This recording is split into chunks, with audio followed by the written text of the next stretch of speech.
Hello friends, welcome back to your own YouTube channel. I hope आप सबने buyback का part 1 देखा होगा और आप सबको बहुत पसंद आया होगा। अगर आपने पार्ट 1 नहीं देखा है तो प्लीज़ पहले पार्ट 1 देख लीजिएगा। मैं लिंक उसकी डिस्क्रिप्शन बॉक्स में भी डाल दूंगा और आप यहां पर आई बटन में जाकर भी बायबैक का पार्ट 1 देख सकते हैं। तो लास्ट वीडियो में हमने 68 सबसेक्शन 2 तक कवर किया था, तो आज हम देखते हैं 68 सबसेक्शन 3 में क्या लिखा हुआ है। तो notice of the meeting at which the special resolution is propose to be passed shall be accompanied by an explanatory statement. तो जो स्पेशल रेजोल्यूशन की हमने 68 सबसेक्शन 2 में बात की थी, जब भी हम उसका नोटिस देंगे शेयर होल्डर्स को उस स्पेशल रेजोल्यूशन को पास कराने के लिए, जो उसका नोटिस जाएगा मीटिंग का, मतलब जिस मीटिंग में वो special resolution propose to be passed होगा, उसका जब भी नोटिस जाएगा तो उसके साथ हम एक एक्सप्लेनेटरी स्टेटमेंट देंगे। उस एक्सप्लेनेटरी स्टेटमेंट में क्या लिखा होगा? A full and complete disclosure of all material facts, मतलब कि कंपनी बायबैक क्यों करना चाहती है, रीज़न क्या है, मटेरियल फैक्ट्स क्या है, तो हम सारे मटेरियल फैक्ट्स उस एक्सप्लेनेटरी स्टेटमेंट में लिख कर देंगे। सेकेंड पॉइंट है the necessity for buyback, company buyback क्यों करना चाहती है, कंपनी को बायबैक करने की क्या ज़रूरत है। The class of shares, class of shares मतलब किस क्लास का शेयर्स वो बायबैक करना चाहते हैं, प्रेफरेंस शेयर का, इक्विटी शेयर का, या फिर अदर सिक्योरिटीज़ का, तो कंपनी क्लास ऑफ शेयर्स के बारे में भी बताएगी। The amount to be paid to the share holders, मतलब कितने अमाउंट का बायबैक करना चाहती है कंपनी, कितना अमाउंट कंपनी शेयर होल्डर्स को पे करेगी। The time limit for completion of buyback, company ये भी बताएगी कितना टाइम लिमिट के, मतलब कितना टेन्योर के अंदर अंदर बायबैक कंप्लीट हो जाएगा, मतलब स्टार्टिंग डेट से लेकर एंड डेट तक, मतलब जिस दिन तक पेमेंट कर देगी कंपनी और शेयर को फिजिकली डिस्ट्रॉय कर देगी, तो एक पीरियड भी कंपनी अपने एक्सप्लेनेटरी स्टेटमेंट में शेयर होल्डर्स को बताएगी। अब 68 सबसेक्शन 4 में क्या लिखा हुआ है कि every buyback shall be completed with in a year of passing of SR और BR, मतलब जिस दिन से स्पेशल रेजोल्यूशन या बोर्ड रेजोल्यूशन पास हुआ होगा, स्पेशल रेजोल्यूशन जनरल मीटिंग में, बोर्ड रेजोल्यूशन बोर्ड मीटिंग में, जिस दिन पास हुआ होगा उस दिन से लेकर 1 साल के अंदर अंदर कंपनी को बायबैक कंप्लीट कर लेना होगा। ये 68 सबसेक्शन 4 में लिखा हुआ है। 68 सबसेक्शन 5 में क्या लिखा हुआ है? The buyback can be done from the existing share holders, मतलब बायबैक किससे किससे कर सकती है कंपनी? एक तो कर सकती है एग्जिस्टिंग शेयर होल्डर से, जो उसके ऑलरेडी शेयर होल्डर्स हैं, मतलब जिसने कंपनी के शेयर होल्ड कर रखे हैं। दूसरा कर सकती है from the open market, open market से मतलब ये कंपनी खुद जाकर मार्केट में, मतलब कि जैसे स्टॉक एक्सचेंज से आप बोल सकते हो, स्टॉक एक्सचेंज से बाय कर सकती है शेयर। तीसरा है from employees which was issued earlier under ESOP, मतलब कुछ शेयर्स ऐसे होते हैं जो एम्प्लॉयज़ के पास होते हैं। एम्प्लॉयज़ के पास शेयर कहाँ से आते हैं? सपोज उनको ईसॉप की स्कीम में मिला है या फिर स्वेट इक्विटी शेयर्स मिले हैं, तो वो शेयर्स भी कंपनी बाय बैक कर सकती है एम्प्लॉयज़ से। 68 सबसेक्शन 6 बोलता है अगर लिस्टेड कंपनी का बायबैक हो रहा है, लिस्टेड कंपनी मतलब अगर कोई कंपनी स्टॉक एक्सचेंज पे लिस्ट है, जैसे कि भारत में 2 मुख्य स्टॉक एक्सचेंज है, NSE और BSE।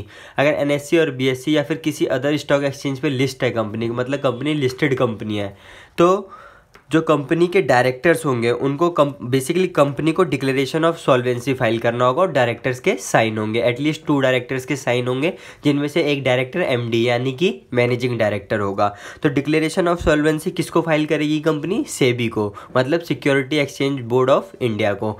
तो डिक्लेरेशन ऑफ सॉल्वेंसी होता क्या? डिक्लेरेशन ऑफ सॉल्वेंसी ये होता है कि कंपनी शेयर होल्डर्स को पेमेंट करने की हालत में है, मतलब वो जो बायबैक का ऑफ़र ला रही है वो शेयर को जब शेयर होल्डर से खरीदेगी तो उसको पेमेंट करनी पड़ेगी, तो वो कंपनी एक डिक्लेरेशन ऑफ सॉल्वेंसी फाइल करेगी कि हाँ हम बायबैक कर रहे हैं तो हम शेयर होल्डर्स को पेमेंट भी करेंगे, या फिर अगर ओपन मार्केट से कर रहे हैं तो हम मार्केट में जिससे भी परचेस करेंगे शेयर उनको हम पेमेंट कर पाएंगे। तो ये डिक्लेरेशन ऑफ सॉल्वेंसी यही होती है। अगर अनलिस्टेड कंपनी का बायबैक हो रही है तो डिक्लेरेशन ऑफ सॉल्वेंसी फाइल करने की ज़रूरत नहीं है। तो लिस्टेड कंपनी केस में डिक्लेरेशन ऑफ सॉल्वेंसी फाइल करनी है कंपनी को, और साइन कौन करेगा? एटलीस्ट 2 डायरेक्टर, जिसमें से एक कौन होगा? MD यानी कि मैनेजिंग डायरेक्टर। ठीक है। अब सबसेक्शन 7 में क्या लिखा हुआ है? Physically destroy the shares within 7 days of the last date of completion of buyback, जिस दिन बायबैक कंप्लीट हो गया, मतलब जैसे 1 साल के अंदर अंदर करना है। अब जिस दिन तुम्हारा 1 साल के अंदर अंदर, सपोज 15 अगस्त को हो गया जैसे तुम्हारा बायबैक, या 1 अगस्त को हो गया, 2 अगस्त को हो गया, कोई भी एक डेट मान लो, तो उस दिन से लेकर 7 दिन के अंदर अंदर आपको फिजिकली शेयर्स को डिस्ट्रॉय करना होगा, मतलब उनको एक्सटिंग्विश करना होगा, उनको डिस्ट्रॉय करना होगा 7 दिन के अंदर अंदर। 68 सबसेक्शन 8 क्या बोलता है? No further issue of same kind of shares within 6 month of buyback. मतलब सपोज जिस दिन तुमने बायबैक किया, तुम्हारा बायबैक कंप्लीट हो गया, ठीक है, उसको आप फर्दर इशू नहीं कर सकते same kind of shares. Same kind of shares जैसे कि हमने सपोज इक्विटी शेयर का बायबैक किया, तो आप इक्विटी शेयर दोबारा इशू नहीं कर सकते 6 महीने के अंदर अंदर। समझ गए? मतलब सपोज आपने 1 जनवरी को आपका बायबैक कंप्लीट हुआ, तो आप 1 जनवरी से लेके 6 महीने तक same kind of share issue नहीं कर सकते। आपने 1 जनवरी को बायबैक आपका कंप्लीट हुआ इक्विटी शेयर्स का, तो आप 6 महीने तक, अगले 6 महीने तक इक्विटी शेयर दोबारा इशू नहीं कर सकते। लेकिन इसकी एक एक्सेप्शन है, अगर आप शेयर इशू कर रहे हैं बोनस इशू में, अगर आप बोनस इशू ला रहे हैं तो आप ला सकते हैं सेम काइंड ऑफ शेयर्स का भी। कन्वर्जन ऑफ वारंट्स, मतलब जो आपने वारंट्स इशू किए थे शेयर्स के अगेंस्ट, अगर आप उनका कन्वर्जन हो रहा है, वारंट्स का कन्वर्जन हो रहा है शेयर्स में, तो आप वो भी कर सकते हैं। या फिर और conversion of preference shares into equity shares, या फिर डिवेंचर्स इनटू इक्विटी शेयर्स। अगर डिवेंचर का कन्वर्जन हो रहा है इक्विटी शेयर्स में, या फिर प्रेफरेंस शेयर का कन्वर्जन हो रहा है इक्विटी शेयर्स में, तो आप वो भी कर सकते हैं। ये प्रोहिबिटेड नहीं है लॉ में। तो 68 सबसेक्शन 8 सिर्फ प्रोहिबिटेड कहाँ पर है कि सेम काइंड ऑफ शेयर्स आप नहीं इशू कर सकते, लेकिन इन केसेस में आप कर सकते हैं, बोनस इशू में, कन्वर्जन ऑफ वारंट्स में, और कन्वर्जन ऑफ प्रेफरेंस शेयर्स और डिवेंचर्स में। अब 68 सबसेक्शन 9 में क्या लिखा हुआ है? 68 सबसेक्शन 9 ये बोलता है company needs to maintain a register of buyback containing, मतलब जो भी कंपनी बायबैक करेगी उसको एक रजिस्टर मेंटेन करना होगा बायबैक का। अब उस रजिस्टर में क्या क्या लिखा होगा? शेयर्स और सिक्योरिटीज़ बॉट, मतलब कौन सी शेयर्स, मतलब कौन सी सिक्योरिटीज़ और कितनी सिक्योरिटीज़ उन्होंने बॉट मतलब खरीदे हैं, कितने शेयर्स का उन्होंने बायबैक किया है। कंसिडरेशन पेड, कितना पेमेंट किया उन्होंने। Date of cancellation of shares, मतलब किस दिन शेयर को, जिस दिन कैंसिल किया गया उस दिन की डेट क्या होगी। Date of physically destroying of the shares, मतलब शेयर्स को जिस दिन फिजिकली डिस्ट्रॉय किया गया, उनको मतलब फिजिकली एक्सटिंग्विश ख़त्म कर दिया गया, तो उस दिन की भी डेट। तो बायबैक के जो रजिस्टर मेंटेन करेगी कंपनी, उनमें ये सारी डिटेल्स को मेंशन करेगी। 68 सबसेक्शन 10 क्या बोलता है? कंपनी को रिटर्न फाइल करनी है, किसको? एक तो आरओसी को फाइल करनी है, मतलब रजिस्ट्रार ऑफ कंपनीज को, और कंपनी अगर लिस्टेड कंपनी है तो सेबी को, अगर लिस्टेड कंपनी है तो सेबी को भी फाइल करेगी और रजिस्ट्रार ऑफ कंपनी को भी फाइल करेगी। क्या? रिटर्न। कौन सी return? Containing particulars of buyback, मतलब बायबैक की डिटेल फाइल करेगी आरओसी को भी और सेबी को भी। अगर कंपनी लिस्टेड है तो, अगर सिर्फ कंपनी अनलिस्टेड है तो वो सिर्फ आरओसी को फाइल करेगी, वो उस केस में सेबी को फाइल नहीं करेगी। तो जहाँ भी लिस्टेड कंपनीज का जिक्र होता है तो वहाँ पर हमेशा ध्यान रखना जो भी फाइलिंग्स वगैरह होंगी वो सेबी को भी होंगी साथ के साथ। तो यहाँ पर आरओसी और सेबी दोनों को होंगी, अगर कंपनी लिस्टेड है तो, अगर कंपनी अनलिस्टेड है तो सिर्फ आरओसी को होंगी। ठीक है। कंटेनिंग पर्टिकुलर्स ऑफ बायबैक, मतलब बायबैक की जो भी डिटेल्स हैं, जो भी बायबैक उन्होंने जिस हिसाब से किया है वो सारी डिटेल्स फाइल करेंगे आरओसी और सेबी को।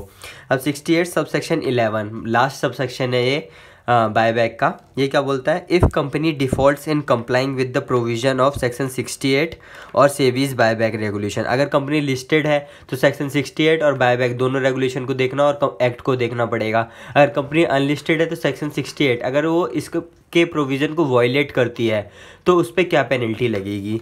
कंपनी पे पेनल्टी लगेगी, सॉरी कंपनी पे फ़ाइन क्या लगेगा? कंपनी पे फ़ाइन लगेगा 1 लाख से लेके 3 लाख रुपए तक मैक्सिमम। और OID मतलब ऑफिसर इन डिफ़ॉल्ट, जो ऑफिसर इन डिफ़ॉल्ट होंगे उनको इम्प्रिजनमेंट हो सकती है अप टू 3 इयर्स, मतलब जेल जा सकते हो 3 साल तक के लिए, और फाइन हो सकता है 1 लाख से 3 लाख तक, या फिर बोथ।